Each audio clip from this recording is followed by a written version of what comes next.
Hello students, कैसे आप सब। आई होप आप लोग अच्छे होंगे और आप लोगों का स्टडी अच्छी तरीके से चल रहा होगा। तो गाइज, आज हम लोग पारा मेडिकल और बीएससी नर्सिंग के लिए एक महत्वपूर्ण इम्पोर्टेंट टॉपिक का एमसीक्यू करने वाले हैं। और जो ये आपका मिक्स क्वेश्चन होने वाले हैं और सारा जो क्वेश्चन होने वाले हैं आपका वो केमिस्ट्री से रहने वाले हैं। बहुत ही इंपॉर्टेंट सेशन होने वाले हैं। आप लोगों से एक छोटी सी रिक्वेस्ट है, अगर आप हमारे चैनल पर नए आए हैं या पहली बार आए हैं तो चैनल को कर लीजिए सब्सक्राइब, वीडियो को लाइक और जो है चैनल को सब्सक्राइब करके दोस्तों के साथ शेयर जरूर कीजिएगा। चलिए करते हैं आज के सेशन को स्टार्ट।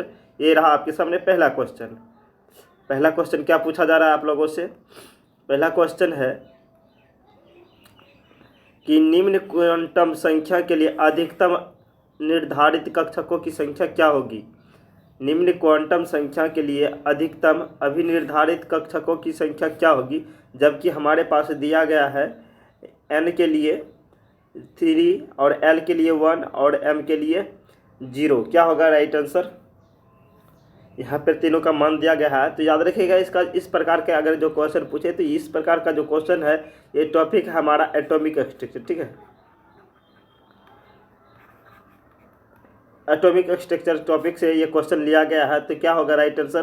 तो याद रखिएगा, इसका जो करेक्ट आंसर होगा ऑप्शन नंबर सी हो जाएगा। ठीक है, ये इसका मान जो होगा आपका 1 होगा। ऑप्शन नंबर सी इसका करेक्ट आंसर होगा। ठीक है, 1। चलिए बढ़ते हैं अगले प्रश्न की तरफ।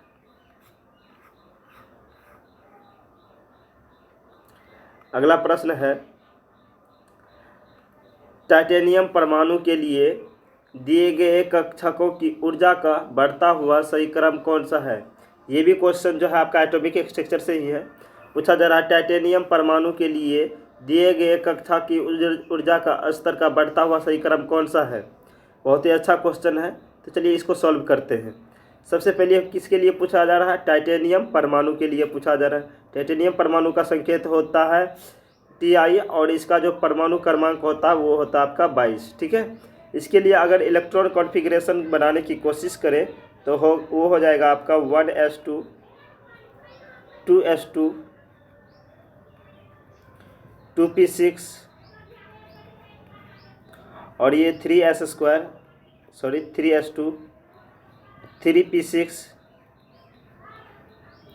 और 4s2 और ये लास्ट में हो जाएगा 3d2। ठीक है, ये इसका जो है टाइटेनियम परमाणु के लिए इलेक्ट्रॉन कॉन्फ़िगरेशन जो है लिखा गया है। अब इसमें बढ़ता हुआ क्या होगा सही क्रम। जब हम लोग इलेक्ट्रॉन कॉन्फ़िगरेशन निकाल कर इस तरीके से ऊर्जा का सही क्रम जानते हैं तो इधर से इधर जाने पर ऊर्जा का स्तर बढ़ता है। ठीक है, इधर जाने पर क्या होगा, ऊर्जा का स्तर बढ़ेगा। तो क्या होगा राइट आंसर। यहाँ पे ऑप्शन में दिया गया है आपका 3s से, तो 3s के लिए कौन सा क्रम सही होगा। देखिए 3s2 3p6 4s2 3d2 क्या होगा राइट आंसर। तो देखिए ये यहाँ से अगर राइट आंसर की बात करें तो ऑप्शन नंबर डी जो है इसका करेक्ट आंसर हो जाएगा। 3s 3p 4s 3d। देखिए यहाँ पे आपको मिल रहा है कि नहीं मिल रहा है, तो यानी कि ऑप्शन नंबर डी जो इसका करेक्ट आंसर हो जाएगा। ठीक है, इसका करेक्ट आंसर होगा ऑप्शन नंबर डी। चलिए बढ़ते हैं अगले प्रश्न की तरफ। अगला प्रश्न है आपका कि निम्न में कौन जो है ताप निर्भर है। निम्नलिखित में कौन ताप निर्भर होता है, ये आपको बताना है। ऑप्शन ए में है मोलरता, ऑप्शन बी में है मोलरता, ऑप्शन 3 में है आपका मोल भिन्न, ऑप्शन 4 में आपका भार प्रतिशत। क्या होगा राइट आंसर है। निम्नलिखित में आपको बताना कि कौन ताप डिपेंडेंट है, यानी कि टेम्परेचर डिपेंडेंट। क्या होगा राइट आंसर। तो याद रखिएगा, इसका जो करेक्ट आंसर होगा ऑप्शन नंबर 2 हो जाएगा मोलरता। ठीक है, मोलरता का जो सूत्र होता है आपको पता होना चाहिए। मोलरता बराबर सूत्र होता है विलय में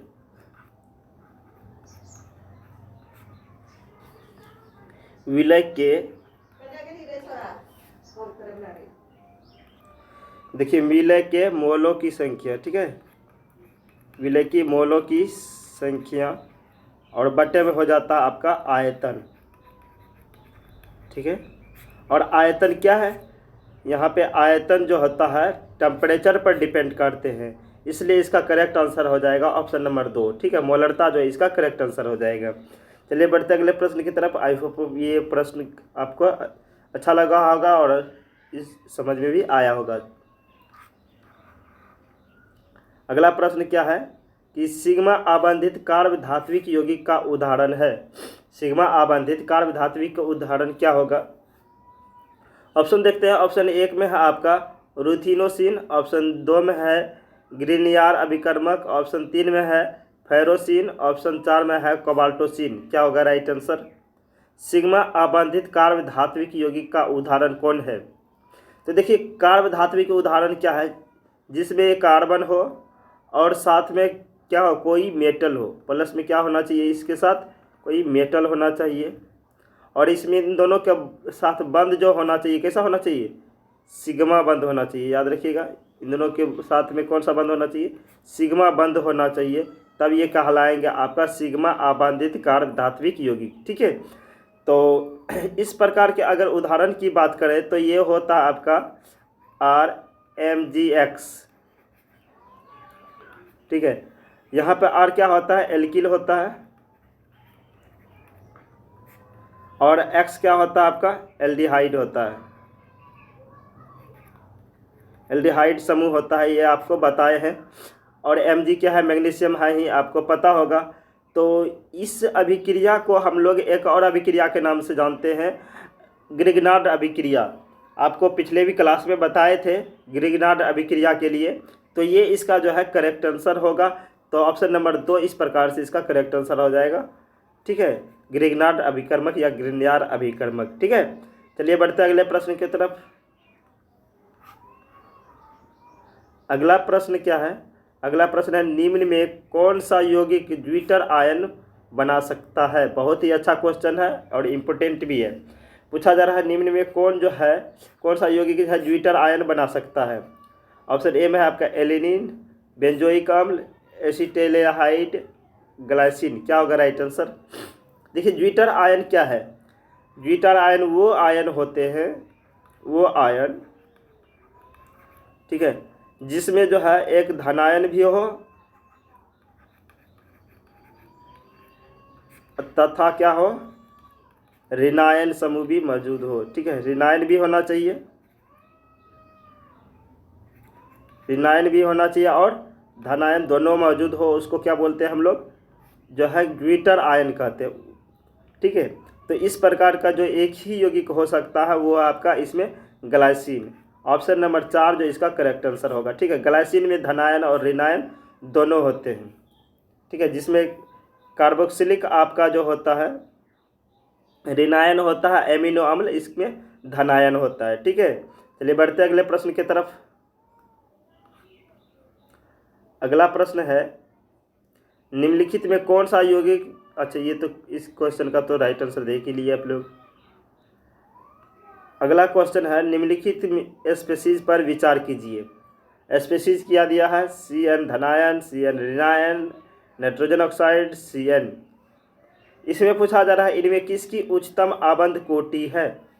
किसमें जो है उच्चतम आबंध कोटि है, ये आपसे पूछा जा रहा है, यानी किसका आबंध कोटि सबसे ज़्यादा है।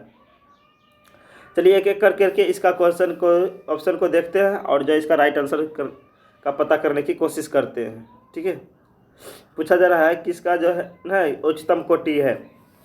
तो देखिए पहले ऑप्शन में दिया है नाइट्रोजन ऑक्साइड, और इसका जो अगर आबंध कोटि की पता करें तो ये होता है आपका 2.5। ठीक है, 2.5 होता है। और CN धनायन का अगर बात करें इसके आबंध कोटि का होता है 2, केवल 2 होता है। ठीक है, अगर CN3- यानी कि CN ऋणायन की बात करें इसके आबंध कोटि की संख्या होगी तो वो हो जाएगा आपका 3। अगर केवल CN के लिए बात करें तो इसकी जो हो जाएगा आपका 2.5, इसका भी क्या हो जाएगा 2.5 होता है। इस तरीके से देख सकते हैं किसका जो है सबसे ज़्यादा है, तो इस तरीके से हो जाएगा CN ऋणायन का। ऑप्शन नंबर 3 जो इसका करेक्ट आंसर हो जाएगा। ठीक है, चलिए बढ़ते हैं अगले प्रश्न की तरफ। अगला प्रश्न है निम्नलिखित में से कौन सी ऑक्साइड सर्वाधिक अम्लीय प्रकृति का है? निम्नलिखित में से कौन सा ऑक्साइड जो है सर्वाधिक अम्लीय प्रकृति है? ऑप्शन ए में है magnesium oxide, barium oxide, beryllium oxide, calcium oxide. क्या होगा राइट आंसर? किसका धातु यानी कि पूछा जा रहा है निम्नलिखित ऑक्साइडों में किसका सर्वाधिक अम्लीय प्रकृति का है, कौन जो है अम्लीय प्रकृति का होगा। आपको अगर पता हो धात्विक और जो है अधात्विक गुण के बारे में, तब आपको आपका इसका आंसर जो है राइट आंसर दे सकेंगे।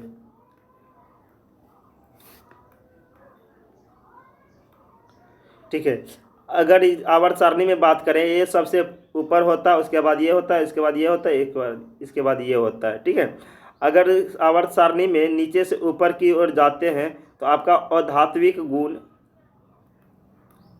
देखने के लिए मिलता है। ठीक है, अधात्विक गुण जो है देखने के लिए मिलेगा। अगर नीचे की तरफ जाएंगे तो आपको धात्विक गुण देखने के लिए ज़्यादा मिलेगा। ठीक है, इसमें आपको धात्विक गुण देखने के लिए ज़्यादा मिलेगा। तो देख लीजिए क्या होगा राइट आंसर। यहाँ पर दिया है कैल्शियम ऑक्साइड, ये तो होगा नहीं। बेरिलियम ऑक्साइड ऑप्शन नंबर 3 जो इसका करेक्ट आंसर हो जाएगा, और बेरियम ऑक्साइड होगा नहीं, सबसे लास्ट में आता है।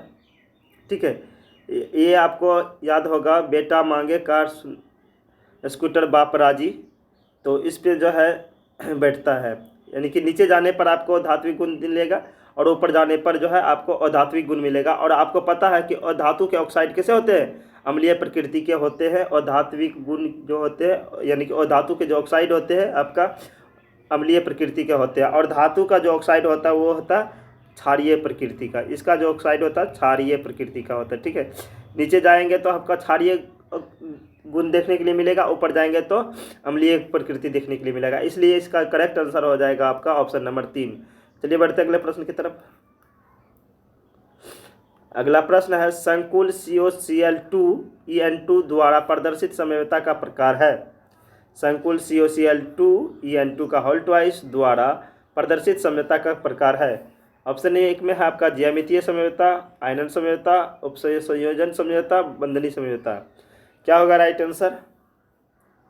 तो याद रखिएगा इसका जो करेक्ट आंसर हो जाएगा वो हो जाएगा आपका ज्यामितीय समयोता, यानी कि ऑप्शन नंबर 1 जो इसका करेक्ट आंसर होगा। ठीक है, ज्यामितीय समयोता जो इसका करेक्ट आंसर होगा। चलिए बढ़ते अगले प्रश्न की तरफ। अगला प्रश्न है आपका आयरन कार्बोनिल FeCO5 है, क्या है, चतुष्केंद्रक है या त्रिकेंद्रक है या एक केंद्रक है या द्विकेंद्रक है। क्या होगा राइट आंसर। आयरन कार्बोनिल जो है आपका आयरन कार्बोनिल का ये सूत्र दिया गया है, इसका राइट आंसर क्या होगा आपको ये बताना है। कार्बोनिल किस प्रकार का है, चतुष्केंद्रक होते हैं या त्रिकेंद्रक होते हैं या केंद्रक होते हैं या द्विकेंद्रक होते हैं। तो याद रखिएगा आयरन कार्बोनिल जो होते हैं आपका एक केंद्रकीय होते हैं। ठीक है, ऑप्शन नंबर 3 जो है इसका करेक्ट आंसर हो जाएगा। चलिए बढ़ते अगले प्रश्न की तरफ। अगला प्रश्न है नाइट्रोजन अस्थिकरण में महत्वपूर्ण भूमिका निभाने वाला तत्व है, यानी कौन ऐसा एक तत्व है जो नाइट्रोजन के अस्थिकरण में भूमिका निभाता है। ऑप्शन देख लेते हैं। ऑप्शन 1 में है आपका मोलिबेडनम, ऑप्शन बी में है मैग्नीज, ऑप्शन सी में कॉपर, ऑप्शन डी में आपका जिंक। क्या होगा राइट आंसर। तो इसका जो करेक्ट आंसर होगा आपका ऑप्शन नंबर 1 जो है सही हो जाएगा। ठीक है, मोलिबेडनम जो है नाइट्रोजन के अस्थिकरण में सहायता करता है। ठीक है, चलिए बढ़ते अगले प्रश्न की तरफ। अगला प्रश्न है आपका बीटा गैलेक्टोसाइड किस पोषक तत्व के विघटन में मदद करता है। बीटा गैलेक्टोसाइड जो है किस प्रकार के पोषक तत्व के विघटन में मदद करता है। ऑप्शन ए में है आपका मल्टेज, ऑप्शन बी में है लैक्टेज, ऑप्शन सी में है एमाइलेज, ऑप्शन डी में है रेनिन वर्णक। क्या होगा राइट आंसर। बीटा गैलेक्टोसाइडेज जो है किस पोषक तत्व के विघटन में मदद करता है। तो याद रखिएगा इसका जो करेक्ट आंसर हो जाएगा ऑप्शन नंबर ए होगा। ठीक है, मल्टेज। बीटा गैलेक्टेज जो है किस प्रकार के पोषक तत्वों को विघटन में मदद करता है, ये मल्टेज को, सॉरी लैक्टेज जो इसका करेक्ट आंसर हो जाएगा ऑप्शन नंबर जो है ना बी इसका करेक्ट आंसर होगा, लैक्टेज। ऑप्शन नंबर बी इसका करेक्ट आंसर होगा। हेलो फ्रेंड्स, ये थे हमारे आज के लास्ट प्रश्न। आई होप आपको क्लास अच्छा लगा होगा। सारे क्वेश्चन का हमने डिटेल्स में जानकारी प्राप्त किया। अगर क्लास अच्छा लगा हो तो आपको वीडियो को लाइक और शेयर और चैनल को सब्सक्राइब जरूर करना है। चलिए मिलते हैं अगले सेशन में, तब तक के लिए बाय बाय, टेक केयर।